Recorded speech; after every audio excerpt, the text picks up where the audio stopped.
My dear online students, this is another session for class 10th and 11th chemistry. You know that in the previous session we have finished up to types of atomic radius. That means we have discussed covalent radius, van der Waals radius, metallic radius and ionic radius. And lastly we have discussed their ionic radius. And you know that ionic radius is the distance between the nucleus of an ion and the point where the nucleus exerts its influence on the electron cloud. If I will write here, let me write here again, ionic radius,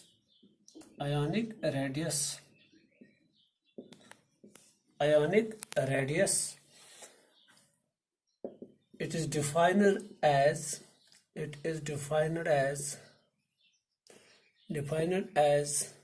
the distance between the nucleus of an ion and the point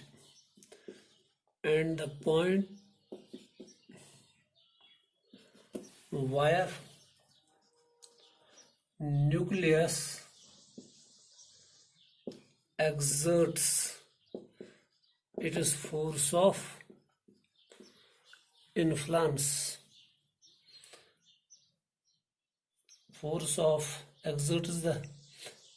Exerts force of influence on the electron cloud.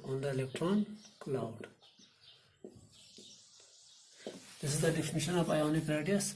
It is defined as the distance between the nucleus of an ion के nucleus से distance कहाँ तक, and the point wire nucleus exert, उस point तक जहाँ तक इस nucleus का फोर्स ऑफ इन्फ्लुएंस होगा किस पे, इलेक्ट्रॉनिक क्लाउड पे.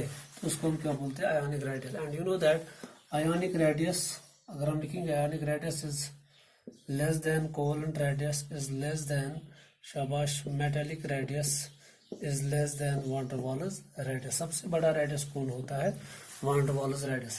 Now in today's topic we are going to discuss suppose अगर हम देखेंगे आयोनिक रेडियस में भी मैं बात करूंगा. सपोज में दो चीजें होती है, कैटायन और एनायन. वो मैंने बताया था क्योंकि आयन कब बनता है, जब एक न्यूट्रल एटम लूज या गेन इलेक्ट्रॉन करता है. जब लूज करता है तो कैटायन बनता है लॉस, और जब गेन करता है तो एनायन बनता है.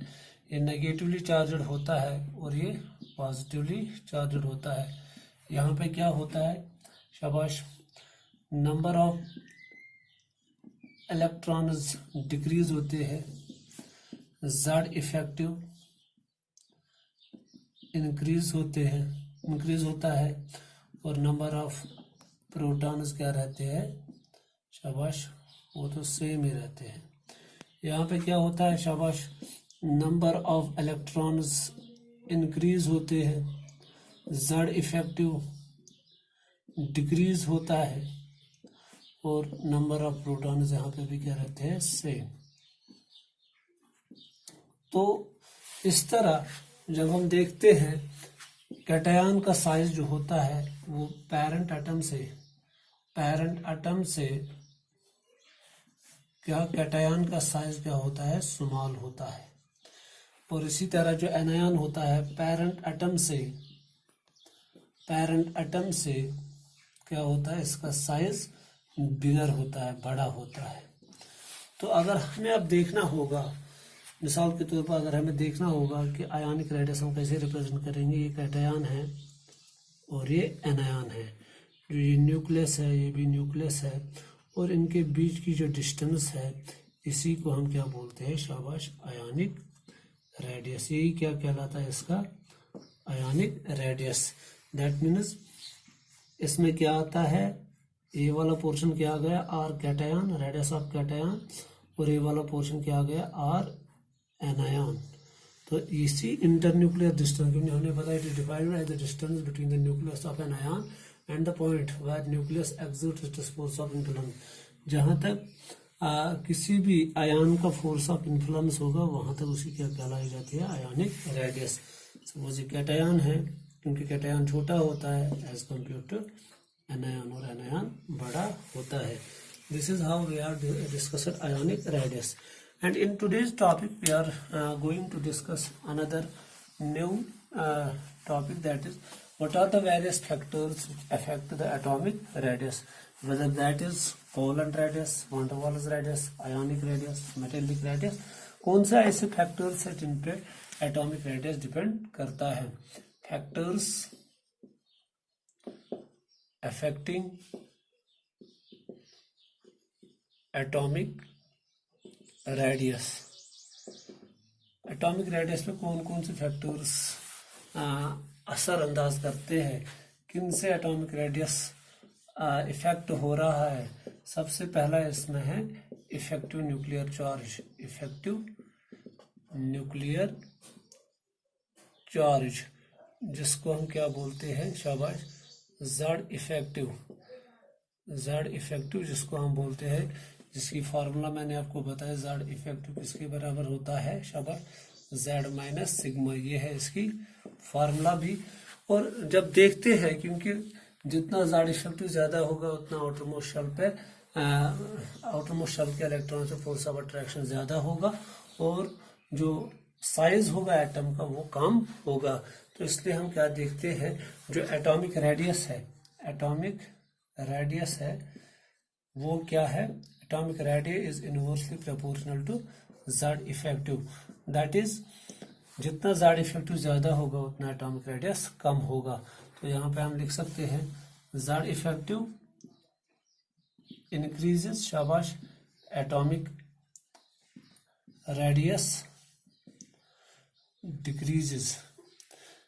और इसी तरह अगर आप बात देखोगे, जब हम एक पीरियड में जाते हैं फ्रॉम लेफ्ट टू राइट, मैंने आपको पहले ही बताया उसकी trend, from left to right जाने पे जेड इफेक्टिव क्या हो जाता है, इंक्रीज हो जाता है.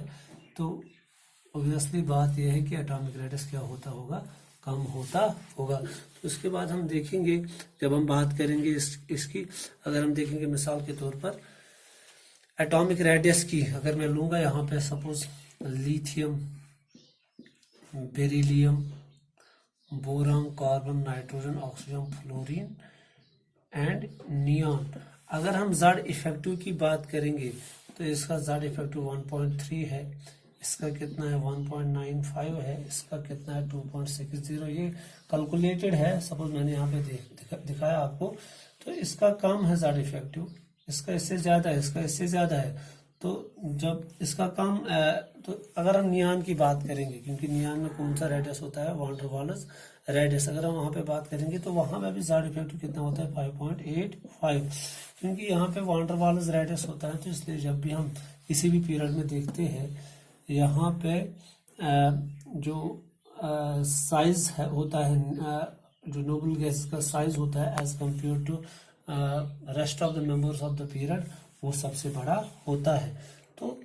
तो ये है ट्रेंड किसकी, शाबाश, जेड इफेक्टिव की. तो आपको ये याद रखना है, जब भी हम फ्रॉम लेफ्ट टू राइट जाते हैं जेड इफेक्टिव इंक्रीज हो जाता है. तो जब जेड इफेक्टिव इंक्रीज हो जाता है तो एटॉमिक रेडियस कम हो जाता है. क्योंकि नोबल गैसेस में वान डर वाल्स रेडियस आता है, वो सबसे बड़ा रेडियस होता है, तो वहाँ पे वो डोमिनेंट फैक्टर रहता है. तो इसलिए वहाँ पे वान डर वाल्स इंटरेक्शन डोमिनेंट रहती है, तो उसकी वजह से नोबल गैस का साइज सबसे बड़ा होता है. और दूसरा फैक्टर जो इफेक्ट करता है इस एटॉमिक रेडियस को, वो कौन है, size of valence shell. Size of valence shell ये दूसरा फैक्टर है. दैट मीन्स जितनी ज्यादा नंबर ऑफ शेल्स होंगे किसमें, शाबाश, एक एटम में, उतना उसका साइज क्या होगा, बड़ा होगा. That means principal quantum number इसको हम बोलते हैं, जो आपको आगे पढ़ना है. प्रिंसिपल क्वांटम नंबर जो हमें शेल नंबर का वैल्यू, जो n का वैल्यू हमें देता है, जितना नंबर ऑफ शेल्स बढ़ेंगे एक एटम में उतना उसका साइज बड़ा होगा. इसलिए हम देखते हैं, जब भी हम एक ग्रुप में टॉप टू बॉटम जाते हैं, सपोज पहला ग्रुप में लूंगा hydrogen, lithium, sodium, potassium, rubidium, caesium, तो नीचे जाने पे n का वैल्यू क्या इंक्रीज होता है. तो ऑब्वियसली बात यह है कि साइज भी बढ़ता होगा. हाइड्रोजन का साइज छोटा है, किससे? लिथियम से। लिथियम का साइज छोटा है किससे? सोडियम से। सोडियम का साइज छोटा है किससे? पोटेशियम से।